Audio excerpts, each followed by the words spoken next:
doing this morning? Good. Didn't wake you up, did I? Nope, my alarm just went off. Yeah. I've been coming down here for the last 12 years. Yeah, I got to stand right down here. That small group of trees is. Yeah. Are you going to go across the small creek and up on top of that point up there? Yep. Okay. Yep. There's a good vantage point up there where we can see deer moving from just about every direction. Yeah, that's pretty good up there. Try to get a bead on something. September 1st, deer tour officially kicked off. It's about 5:20 right now. Ted and I are getting ready to head in. We got a little bit of company with us this morning. Another guy pulled up. Anyways, Ted and I are going to be up on a high point overlooking this big creek bottom. Anyways, we're going to be able to see a lot of country, and we're just going to get up there and try to get eyes on some kind of shooter buck. The glass last night saw a ton of deer, just didn't see anything that we were interested in as far as bucks go. So hopefully this morning, being able to look into all this country, we're going to be able to see some kind of shooter buck that we can make a plan on and go after. Hopefully Jake and Brett are getting into them this morning as well.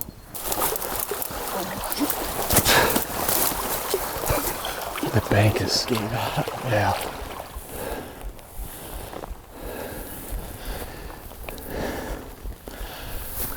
This view doesn't suck. You can see the world from up here.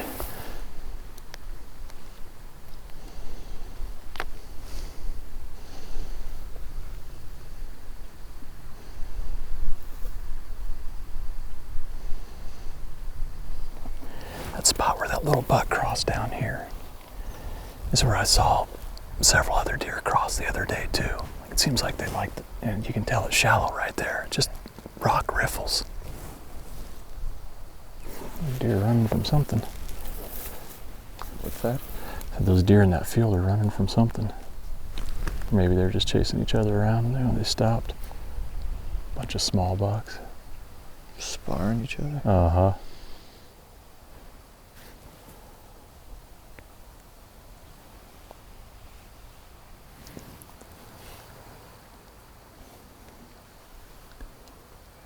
Well, it's a beautiful start to opening day here. Ted's spidey senses told him that Brett and Jake got a deer down, or he thinks that they might have a deer down by now. Yeah, surely that's enough time for Jake. I would think. That's one of the fun things about having a bunch of buddies out in the field. My cousin's hunting about an hour away from here too. Like, you just kind of can't wait to just see what everybody else is seeing, and hoping somebody's got a deer down. Mm-hmm. Maybe old boy down in the bottom here, we'll watch him shoot one and we can go help him drag one out. All right, here, so there's 2 deer. Done.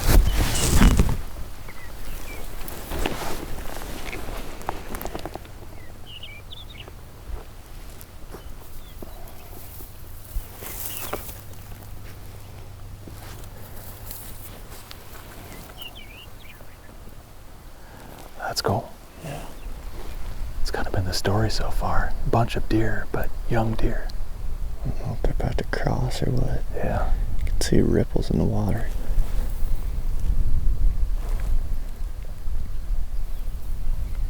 That's super cool.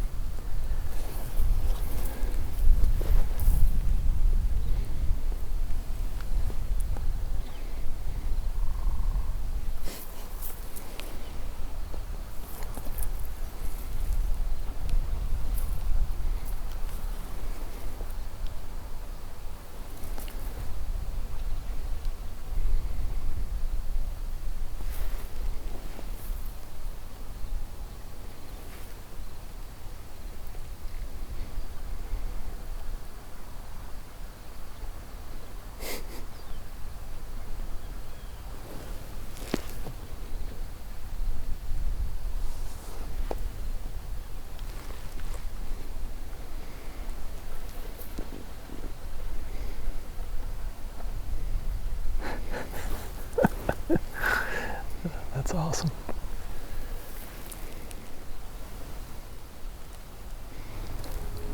Where's your all's granddaddy at?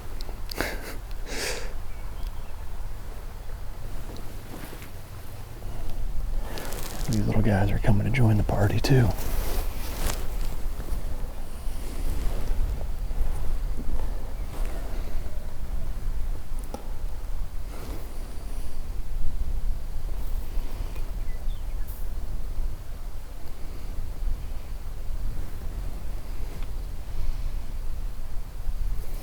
Ted and I are currently surrounded by deer, pretty much on all sides of us, but right now we've got 6 small bucks right down below us in the creek. Having a little sparring match going round and round. I think there's 3 different groups of 2 bucks that are sparring right now. We've got so many deer in every other direction that it's just kind of making your head spin. Like, not sure where to look. But so far, with all the deer that we've seen between last night and today, just quite haven't seen what we're looking for as far as age or size. But this creek bottom that we're set up on, there's a lot of good bedding cover along it. So I think we're going to still see more deer throughout the morning coming back in here. I still got a feeling that we're going to see something with a little more age and size to it before the morning's over. These little guys are putting on a show for us. It's been an awesome start to the morning here.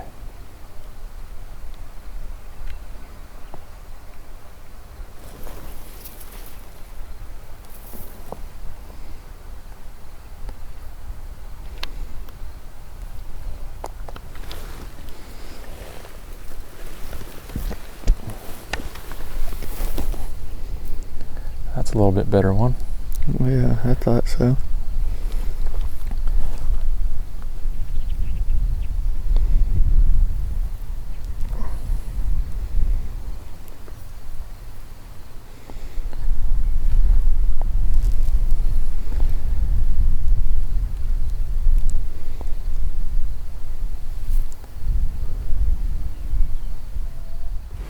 Pretty much made a beeline through there. Now there's all these other bucks coming down the creek as well. There's more deer. 3 more does and fawns. Holy cow. It's like 15 deer that have been gone through there, or are in there right now. It's supposed to be an easterly wind this evening. We might be able to just set up on that crossing this evening, if we don't see anything else to go after. Yeah. But it's that little narrow part right there that pretty much everything has gone through. Little buck coming right at us. Yep.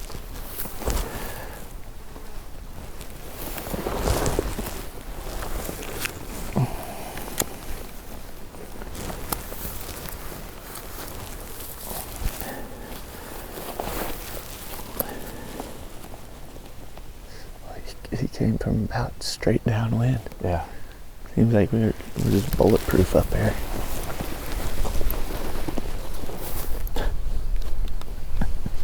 Just literally sitting up here spinning circles.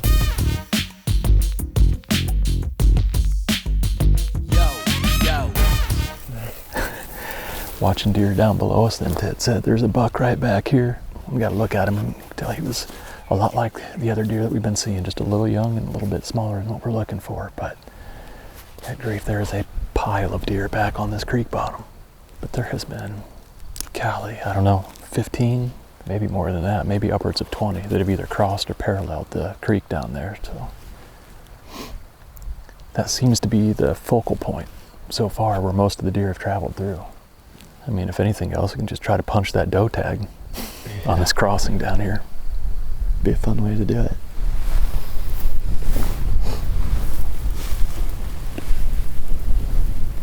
Got any prospects back in Iowa for deer? What? For deer?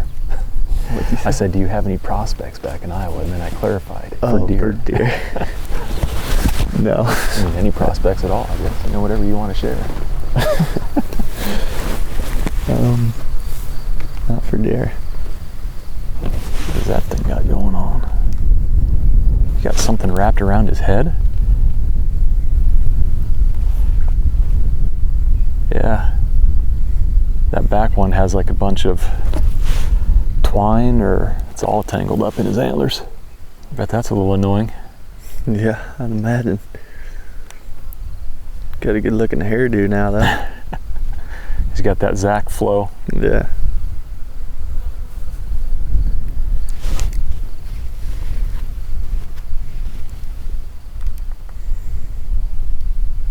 Now they're sparring in the water. Something about when they get in that water, Yeah, fire them up. Yep.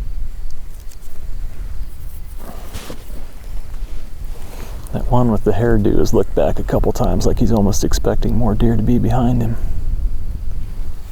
Guess we'll give it another 10 minutes. Yeah, might as well. We're still filtering back in here.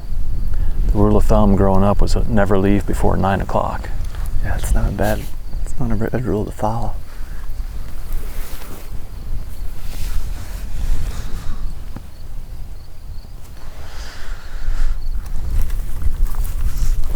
Maybe that's that same 10-pointer. Another one behind him.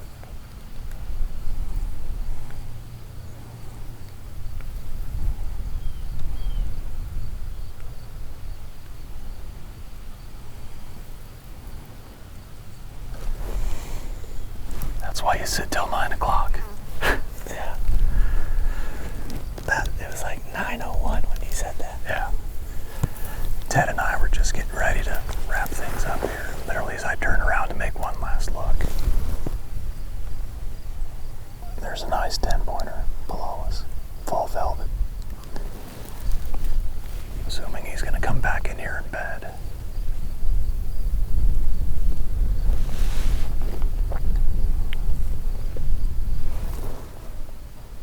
Might be fixing the bed right there. Yeah, that's kind of what I'm thinking.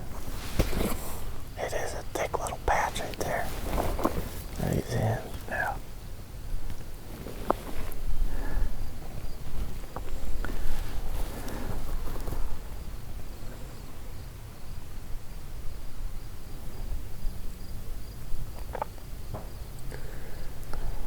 I saw the brush quit moving where he was at. I bet he He laid bed down right there. Yeah, I'm sure he did.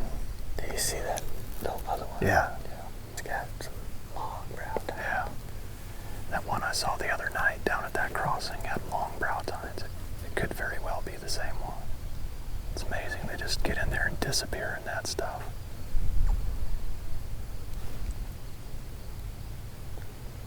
It's about 10 o'clock right now. The deer had quit moving for quite a while there. And then at 9:01, about ready to put my pack on, I look up and there's a nice 10-pointer coming right at us. It came right down to the edge of the creek and fed for a little bit and then bedded down. It's actually a deer that I saw a few nights ago when I was up on the same point scouting. I saw him a little bit farther down at that crossing. Tall brow tine 10-pointer, 3-year-old buck. When I first saw him, I was like, oh yeah, that's the one. But got a little bit closer look at him and he's just right, kind of like borderline. I was telling Ted, like on an out-of-state hunt, when you don't have much time to work with, be going after that deer. But since I'm in my home state, I have a little more time to hunt, and we've got a couple more spots with some a bit bigger, more mature bucks that I haven't even got into hunt yet. I think we're gonna, at least for now, pass on the opportunity to sneak in on this thing and try to get a shot. I told Ted I may regret that. I think what our plan is to go sit that crossing this evening, where we've been watching all those deer cross. In fact, just a minute ago. So basically 10 o'clock, 2 more deer just crossed right there. You saw him go through there before, so. Yeah, he could very well end up there this evening. Just to at least see him up close, have him come by. Yeah. Who knows, if he comes by real close, I may change my mind all of a sudden. But definitely that spot that I scouted, the wind is wrong for that for the first couple days, but later in the week it's going to switch around and be out of the right direction. And just the way I saw those bucks come out of that creek, up out of that creek bottom that evening and just beeline it towards that water hole, with as hot as it is and hot as it's going to be, I think that's a good opportunity to get on those deer. Great start to the season here. It sounded like Jake saw one that he was going to go after, but he lost track of him in a cornfield or something like that. First 4 hours and we've watched, I don't know how many deer that was. I lost track. It's 25 plus deer. It'd be hard to count them all. Yeah. Coming from every direction. Yeah. Can't keep track of them hardly.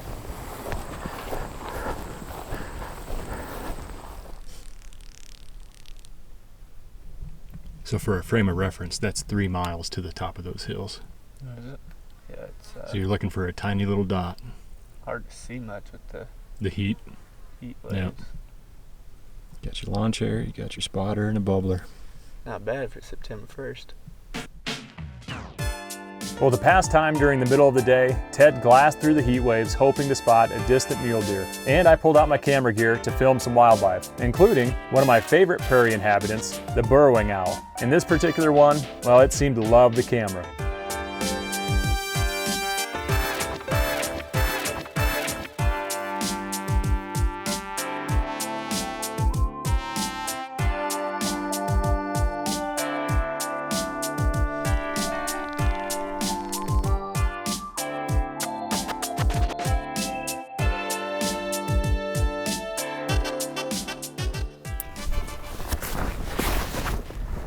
It's about 2:30 right now, and Ted and I are heading in for the evening hunt.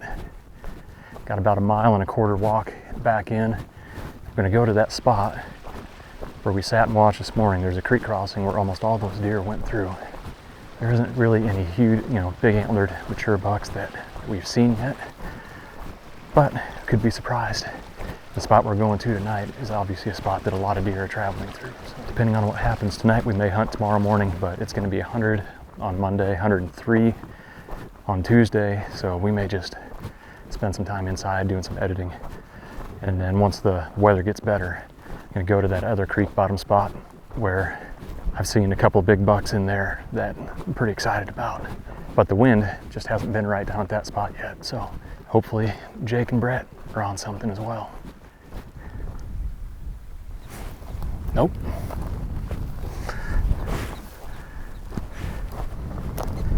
Thing was pretty clueless though.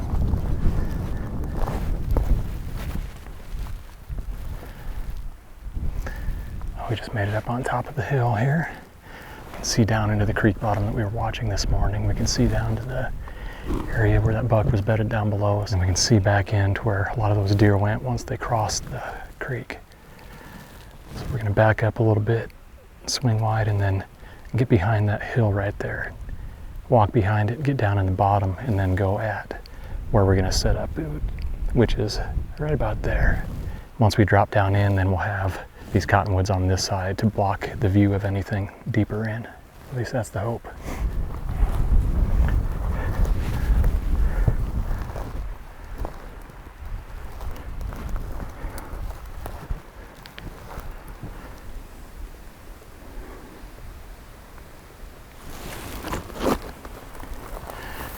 Earlier today, Ted and I were talking about staying out late enough in the morning that you catch all the movement.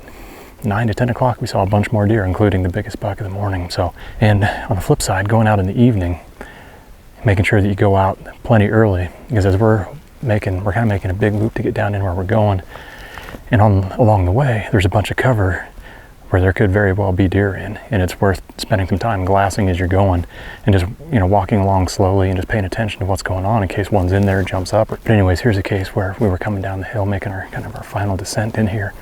And there's a cedar tree with a bunch of beds underneath it. Once we got down the hill a little ways, I knocked up an arrow and we just slowly eased in. I was glassing. I mean, obviously there's deer bedding under here, and it wouldn't have taken much, if there was a buck bedded under here. As long as he didn't hear or see us coming down the hill, I think there'd been high likelihood I could have glassed and seen his antler tines. Anyways, give yourself plenty of time going in the evening, because it just kind of seems like you can get into a bunch of little mini hunts along the way. We saw a coyote, started to make a little sneak on the coyote. I mean, you just never know what you're going to run into.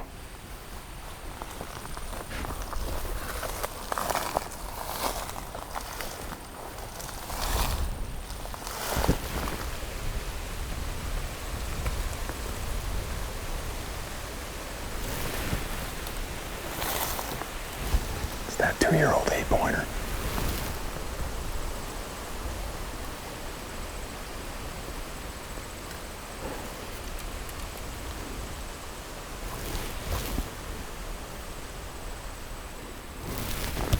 Might have just bedded down. I thought I saw his rump go like that.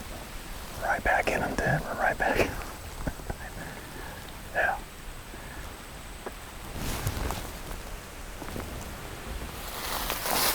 I'm just gonna slip my way through this line of trees right here. See if I like anything better down there.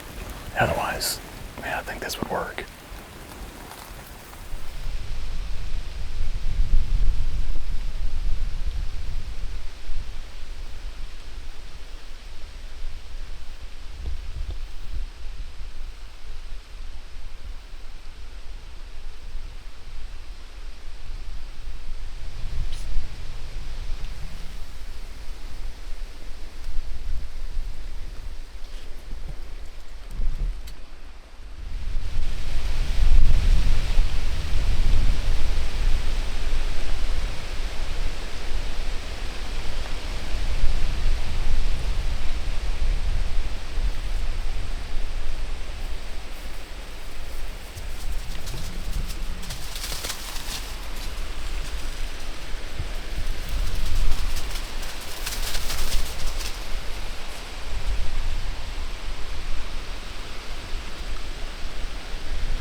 tree from you. Yeah. I saw them again. They were starting to come across that. And they were just like coming straight for me. Yeah. I'm like, they're gonna pop out right here. That's what I was afraid of setting up down there, is that they would cross right here and be too far this way.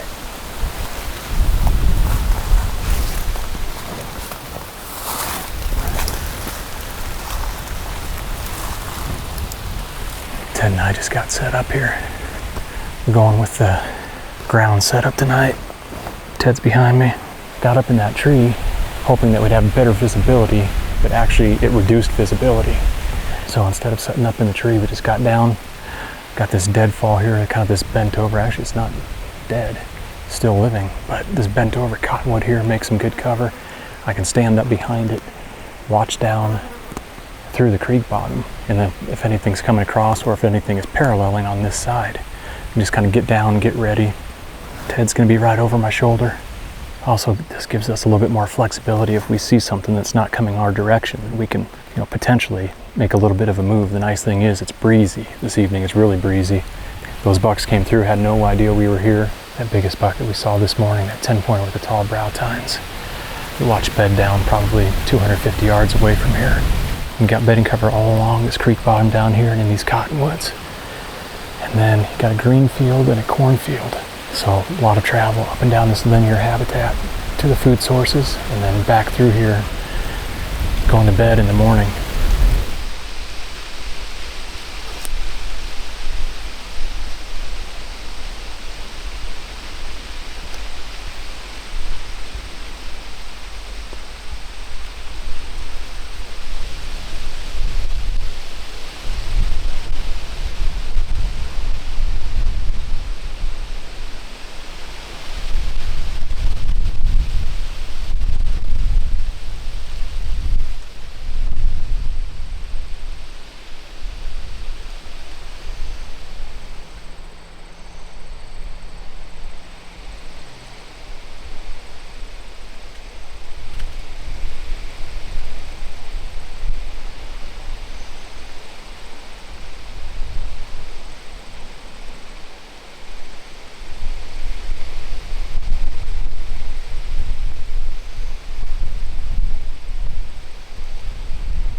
was cool.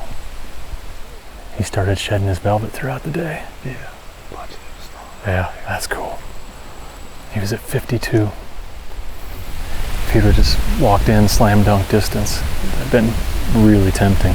He looked nicer eye level. Yeah, I guess it's really hard to know where the best spot to be is. I figured after those two bucks crossed right here, it just seemed like we probably needed to be farther up this way. Thought I might have heard water splashing.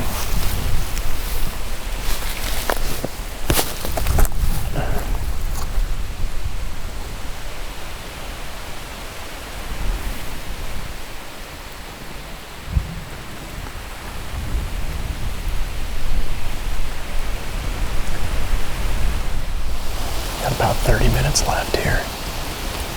We just had that same buck that we saw earlier this morning. They bedded down below us, come through here. We shaded to our left side. Just caught a hint of our scent. But anyways, pretty cool. And velvet hanging off of his antlers.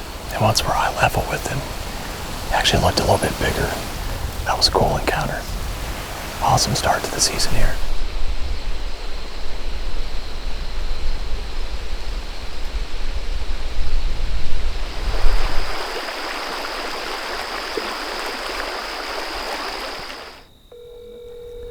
Uh-oh. How's it going? Is Craig by you? Yeah, staying right here. Can I ask him a question quick? Yeah, go ahead. Yeah, I was gonna ask you how to fill this tag out. Yeah. Mule deer or whitetail? Whitetail, Nice. you know. That's wild. Yeah, pretty crazy. That's awesome. September 1st. Good day. Not a bad start to the deer tour.